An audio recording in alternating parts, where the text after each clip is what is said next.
வணக்கம். இரவு நேர பிரதான செய்திகள். விரிவான செய்திகளுக்கு முன்பதாக தலைப்புச் செய்திகள். நாட்டு மக்களுக்கு ஜனாதிபதி அனுர வழங்கிய விசேட செய்தி. ஒவ்வொரு புதன்கிழமையும் விடுமுறை. அரசு ஊழியர்கள், பாடசாலைகள், பல்கலைக்கழகங்களுக்கு வெளியான தகவல். அரிசி விலை அதிகரிக்குமா தட்டுப்பாடு தொடர்பில் வெளியான அறிவிப்பு. நாட்டில் மின்சார விநியோகம் தொடர்பில் வெளியான தகவல். கொழும்பு துறைமுகத்தை வந்தடைந்த மற்றொரு எரிபொருள் கப்பல். எரிபொருள் QR ஒதுக்கீடுகள் சனிக்கிழமை நள்ளிரவுடன் நிறைவு. யாழ்ப்பாணம் போலீஸ் நிலையத்தில் தீ விபத்து. யாழில் நடுவீதியில் நிகழ்ந்த சம்பவத்தினால் அண்ணன் தங்கைக்கு நேர்ந்த துயரம். மது விருந்தில் முரண்பாடு, மைத்துனரால் தாக்கப்பட்டவர் உயிரிழப்பு. எரிவாயு பற்றாக்குறை குறித்து அமைச்சரின் முக்கிய அறிவிப்பு. தொடர்பான விரிவான செய்திகள். ஜனாதிபதி அனுரகுமார திசாநாயக்க நாட்டில் நிலவும் எரிபொருள் பற்றாக்குறை உள்ளிட்ட முக்கிய விடயங்கள் குறித்து இன்று விசேட செய்தியாளர் சந்திப்பு ஒன்றை நடத்தியுள்ளார். இதன்போது அவர், நாங்கள் எரிபொருளுக்காக ஒரு நீண்டகால டெண்டரை வெளியிட்டிருந்தோம். ஆனால் 2 நீண்டகால டெண்டர்களை, குறிப்பாக 2 90,000 மெட்ரிக் டன் கப்பல்களை சரியான நேரத்தில் எங்களால் பெற முடியவில்லை. தனியார் எண்ணெய் விநியோகஸ்தர்கள் உள்ளனர். அவர்களில் ஒருவரை சரியான நேரத்தில் அணுக முடியாது என்று இப்போது தெரிவிக்கப்பட்டுள்ளது. எங்களுக்கு தேவையான எரிபொருள் விநியோகத்தில் பற்றாக்குறையுள்ளது. ஒரு கப்பல் தாமதமானால் இந்த முழு வலையமைப்பையும் பாதிக்கிறது. எனவே நாங்கள் இலக்கு வைத்த எரிபொருள் விநியோகம் எங்களுக்கு கிடைக்காது. நாங்கள் இதுவரை தூதரக மட்டத்தில் பல தலையீடுகளை செய்துள்ளோம். இரண்டாவது, நாங்கள் பல விரைவான டெண்டர்களை வெளியிட்டுள்ளோம். இன்று நாங்கள் ஒரு டெண்டரை வெளியிட்டோம். மேலும் டீசல், கச்சா எண்ணெய், மசகு எண்ணெய், பெட்ரோல் ஆகியவற்றுக்கு மிகவும் நம்பகமான விநியோகஸ்தர்களிடமிருந்து டெண்டர்களை பெற்றுள்ளோம். அவர்களுக்கு தேவையான எண்ணெயை இறக்குமதி செய்ய நாங்கள் ஒரு தற்காலிக உரிமத்தை வழங்கியுள்ளோம். மேலும் டாலர்களில் வணிகம் செய்பவர்களை அவர்களுக்கு வணிக உரிமம் வழங்குமாறு கேட்டுள்ளோம்.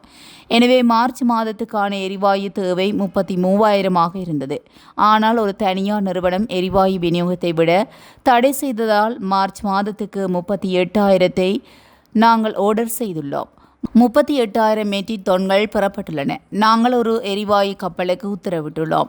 அது நாளை அல்லது நாளை மறுநாள் வந்து சேரும் என எதிர்பார்க்கப்படுகிறது. எனவே எரிவாயு தட்டுப்பாடு ஏற்படாது என்றும் ஜனாதிபதி அனுரகுமார விசேட செய்தியில் குறிப்பிட்டுள்ளார்.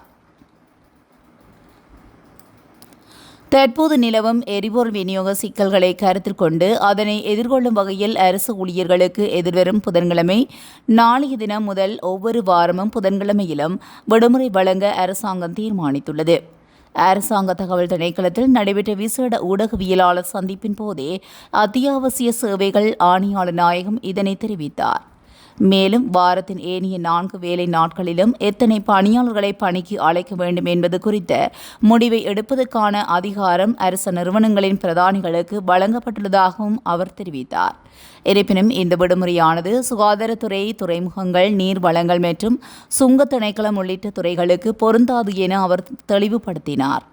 அரசு ஊழியர்களுக்கு மேலதிகமாக அனைத்து அரசு பாடசாலைகள், பல்கலைக்கழகங்கள் மற்றும் நீதிமன்றங்களுக்கும் புதன்கிழமை விடுமுறை தினமாக அறிவிக்கப்பட்டுள்ளதாக அத்தியாவசிய சேவைகள் ஆணையாளர் நாயகம் குறிப்பிட்டார்.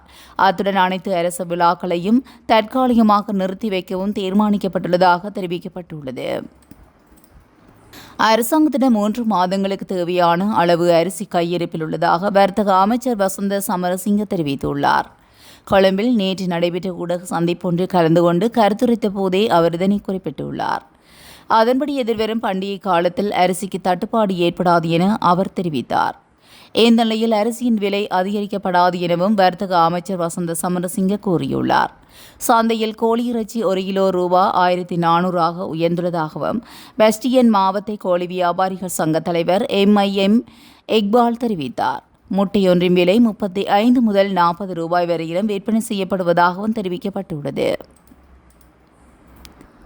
நாட்டில் மின்சார விநியோகத்தில் தற்போது எந்தவித சிக்கல்களும் அடையாளம் காணப்படவில்லை எனவும் மின்சார விநியோகத்தை பாதிப்பின்றி முன்னெடுக்க தேவையான நடவடிக்கைகள் எடுக்கப்பட்டுள்ளதாகவும் எரிசக்தி அமைச்சு அறிவித்துள்ளது.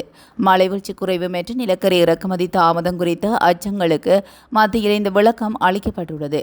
இது தொடர்பாக ஊடகங்களுக்கு கருத்து தெரிவித்த எரிசக்தி பிரதி அமைச்சர், மின்சார விநியோகத்தை பாதிப்பின்றி முன்னெடுக்க தேவையான நடவடிக்கைகள் எடுக்கப்பட்டுள்ளதாக குறிப்பிட்டார்.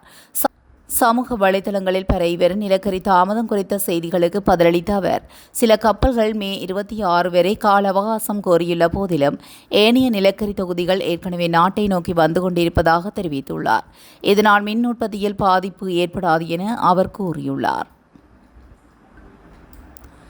இலங்கையினால் முன்பதிவு செய்யப்பட்ட மற்றொரு எரிபொருள் கப்பல் கொழும்பு துறைமுகத்தை வந்தடைந்துள்ளது. துறைமுகங்கள் மற்றும் சிவில் விமான போக்குவரத்து அமைச்சு இதனை தெரிவித்துள்ளது. மத்திய கிழக்கு நிலவும் போர் சூழலால் ஏற்பட்டுள்ள எரிசக்தி நெருக்கடிக்கு மத்தியில் ஹாங்காங் நாட்டுக்கு சொந்தமான சி பிரெண்டியர் எனும் எரிபொருள் கப்பல் இவ்வாறு நாட்டை வந்தடைந்துள்ளது. இந்த கப்பல் மூலம் கொண்டுவரப்பட்ட எரிபொருளை இறக்கும் பணிகள் இன்று காலை முத்துராஜவெல எரிபொருள் களஞ்சியத்தில் ஆரம்பிக்கப்பட்டுள்ளது. அதன் மற்றொரு தொகுதி இன்று பிற்பகல் கொழும்பு துறைமுகத்தின் இறங்குதுறை ஊடாக கொலனாவை களஞ்சியத்துக்கு அனுப்பி வைக்கப்பட்டுள்ளது. குறித்த கப்பலில் 17,000 metric ton 90 octane petrol, 18,000 metric ton diesel மற்றும் 2,800 மெட்ரிக் டன் சூப்பர் டீசல் ஆகிய எரிபொருட்கள் கொண்டு வரப்பட்டுள்ளதாக தெரிவிக்கப்பட்டுள்ளது. இலங்கையில் வாகன உரிமையாளர்கள் மற்றும் சாரதிகளுக்கு தற்போது வழங்கப்பட்டுள்ள எரிபொருள் QR ஒதுக்கீடுகள் ஒவ்வொரு சனிக்கிழமையின் நள்ளிரவுடன் நிறைவடையும் என இலங்கை பெட்ரோலிய கூட்டுத்தாபனம் அறிவித்துள்ளது. அத்தோடு QR ஒதுக்கீடுகள் ஞாயிற்றுக்கிழமை மீண்டும் புதுப்பிக்கப்படும் என இலங்கை பெட்ரோலிய கூட்டுத்தாபனம் அறிவித்துள்ளது. அதன்படி எதிர்வரும் சனிக்கிழமை 21ஆம் தேதி நள்ளிரவுடன் எரிபொருள் QR ஒதுக்கீடுகள் நிறைவடைந்து மறுநாள் ஞாயிற்றுக்கிழமை 22ஆம் தேதி மீண்டும் புதுப்பிக்கப்படும் என தெரிவிக்கப்படுகிறது. QR குறியீடு முறையை அமுல்படுத்தியதன் ஊடாக நாட்டின் எரிபொருள் கொள்வனவை 20% குறைக்க எதிர்பார்ப்பதாக இலங்கை பெட்ரோலிய கூட்டுத்தாபன தலைவர் DJ ராஜகருணா தெரிவித்துள்ளார். யாழ்ப்பாணம் கோப்பாய் போலீஸ் நிலைய வளாகத்தில் ஏற்பட்ட தீ விபத்தில் போலீஸ் நிலைய பெயர் பலகை முற்றாக எரிந்து நாசமாகியுள்ளது. அத்துடன் வழக்கொன்றின் சான்று பொருளாக போலீஸ் நிலையத்தில் வைக்கப்பட்டிருந்த படகு ஒன்றும் தீயில் எரிந்துள்ளது. போலீஸ் நிலைய வளாகத்தில் காணப்பட்ட குப்பைகளை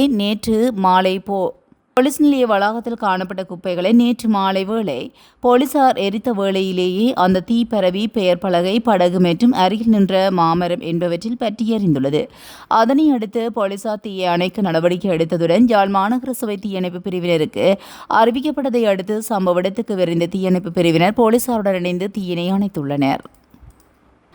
யாழ்ப்பாணத்தில் இடம்பெற்ற கோர விபத்தில் ஒரே குடும்பத்தைச் சேர்ந்த அண்ணன் மற்றும் தங்கை ஆகியோர் சம்பவ இடத்திலேயே உயிரிழந்துள்ளனர். யாழ்ப்பாணம் கொழும்புத்துறை பகுதியை அண்டிய பகுதியில் நேற்று மாலை இந்த விபத்து இடம்பெற்றுள்ளது. மணியன் தோட்டம் பகுதியைச் சேர்ந்த 24 வயதுடைய இளைஞர் மற்றும் அவரது சகோதரியான 19 வயது யுவதி ஆகியோரே இவ்வாறு உயிரிழந்ததாக தெரிவிக்கப்பட்டுள்ளது. குறித்த இருவரும் மோட்டார் சைக்கிளில் பயணித்துக் கொண்டிருந்த போது பவுசருடன் மோதி விபத்துக்குள்ளாகியுள்ளனர். விபத்தில் இருவரும் பலத்த காயமடைந்து சம்பவ இடத்திலேயே உயிரிழந்துள்ளதாக தெரிவிக்கப்பட்டுள்ளது. இச்சம்பவம் தொடர்பில் யாழ்ப்பாணம் போலீசார் மேலதிக விசாரணைகளை முன்னெடுத்து வருகின்றனர். சூரியவெவ அந்தரவெவ உஸ்கல பகுதியில் உள்ள வீடொன்றில் நேற்று இரவு நடைபெற்ற மது விருந்தின் போது ஏற்பட்ட தனிப்பட்ட தகராறின் காரணமாகவே இக்கொலை சம்பவம் இடம்பெற்றுள்ளது. குறித்த நபர் நேற்று இரவு அவரது சகோதரியின் வீட்டுக்கு சென்றபோது அவரது மைத்துனருடன் மது அருந்தியுள்ளார். இதன்போது பழைய பகை ஒன்றின் காரணமாக இருவருக்கும் இடையில் முரண்பாடுகள் எழுந்துள்ளது. கணவருக்கும் சகோதரருக்கும் இடையிலான வாக்குவாதத்தை தீர்க்க சந்தேக நபரின் மனைவி முயன்றபோது மனைவியை தாக்கிய நிலையில் அவர் சுயநினைவிழந்து தரையில் விழுந்துள்ளார். இதனைத் தொடர்ந்து அவர் தனது மைத்துனரையும் தாக்கியுள்ளதாக விசாரணையில் தெரியவந்துள்ளது.